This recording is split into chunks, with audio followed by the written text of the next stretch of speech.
Waxa aan maqalnaa ereyga xigmad, laakiin waxa suurtagal ah haddii la ina weydiiyo qeexitaankeeda inaynu ka bixinno jawaabo kala noocnooca, balse waxaynaan ku kala fikir duwanayn in xigmaddu tahay wax wanaagsan ama shay qaali ah oo ruux kastaaba u baahan yahay inuu helo amaba uu yeesho. Haddaba waxa aan muuqaalkan jeclaystay inaan kugula wadaago 6 xigmadood oo aan isleeyahay waa midda xigmadaha. Ha yeeshee intaynaan muuqaalkeennin oo aan runtii la dhici doonto u gudagelin, like saar iyo inoo saar muuqaalka. Xigmadihiina waa kuwan: macmiilo ganacsatada waddaniga ah, xataa haddii waxa ay hayaan yihiin qaar qaaliya, ha buunbuunin xooggaaga si aad dadka kale u beddesho. Noqo qof xeelad badan, qofna ula kac, xumaantiisa ha u raadin. Haddii aad ka isticmaali lahayd ereyga dhibaato, ku beddelo ereyga fursad. Daacad ahaw, bogaadi xataa horumarka yar. Maalin kasta 3 qof bogaadin u dir. Dheh fadlan in badan. Markasta salaanta adigu la horree. Saamax naftaada iyo tan dadka kaleba. Bara 3 kaftan oon iin lahayn. Tus ixtiraam macallinkaada. Qashinka qaad adiga oo aan lagu sheegin. Sigaar ha cabin.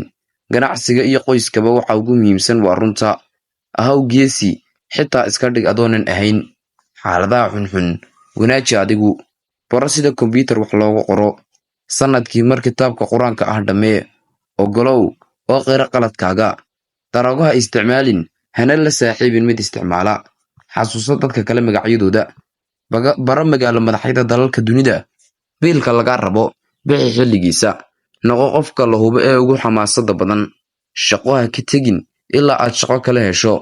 Dooro shaqo sharaftaada u qalanta, iskana ilaali ku kibirkeeda. Ha u qaadin dadka cuqdad ama calool ku hayn. Qofna ha ku odhan waad caatowday ama waad baaba'day. Ha iibsan alaabo iyo saacado qaali ah. Xusuusnow, guusha habaysan waxay qaadataa 15 sano. Isbar qabashada waxyaabaha hareerahaaga ka dhacaya. Qodobkaasi waxaan filayaa inuu si u murugsan yahay. Markaas waxa aan ka wadaa isbar waxyaabaha maalin kasta hareeraha ka dhaca, sida haddii aad nin tahay, baro sida loo dhaqo dharkaaga, loo karsado cuntadaada iyo wixii la mid ah. Baro afafka caalamiga ah. Ha ka welwelin inaanad haysan lacag kugu filan, waayo dhaqaalaha xadidan ma aha inkaar ee waa duco. Ha isku cunaqabatayn si aad ilmahaaga xoolo uga tagto. Si taxaddar leh u akhri wax kasta oo aad saxiixayso. Carruurtaada la ciyaar, una ogolow inay kaa guulaystaan. Ku dhiirigeli carruurtaada inay shaqo qabtaan 16 jirkooda. Kadib, qofka fursad labaad sii, laakiin mid saddexaad may. Weydii dadka sababta in badan. Haddii aanad shaqadaada ku faraxsanayn, is-casil. Dadka ku qiimee waxa ay yihiin ee ha ku qiimeyn maalkooda.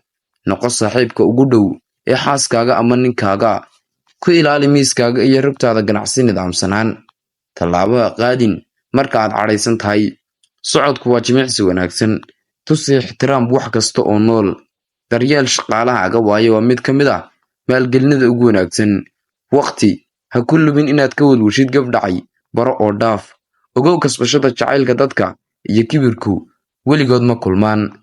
Marka aad u baahan tahay, suuqa ha aadin, waayo wax badan ayaad iibsan doontaa. Saaxiibo wanaagsan lahow. Shaqaalahaaga ha siin lacagta ilaa uu dhammeeyo shaqada. Lahow dhaqan aan qalad badnayn.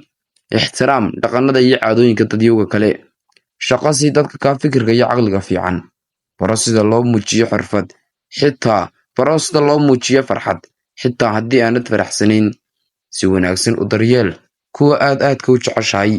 Bar ilmahaaga qiimaha lacagta iyo muhiimaha dhaqaalaysiga. Ha kibir badnaan, waayo intaadan dhalan ayaa waxyaabo badan lagu guulaystay. Ha ka baqin inaad dhahdo khalad aan sameeyey. Fiiro gaara. Xigmadahani waa kuwo iskugu jira dhinacyo badan oo nolosha ah. Qaarkoodna waa qaar aan soo xigtay, qaarna waa qaar aan anigu alifay. Haddii aanad weli muuqaalkan like saarin, like saar, siina share garee. Haddii aanad weli nagu soo biirinna, nagu soo biir oo ka mid noqo bahdeena.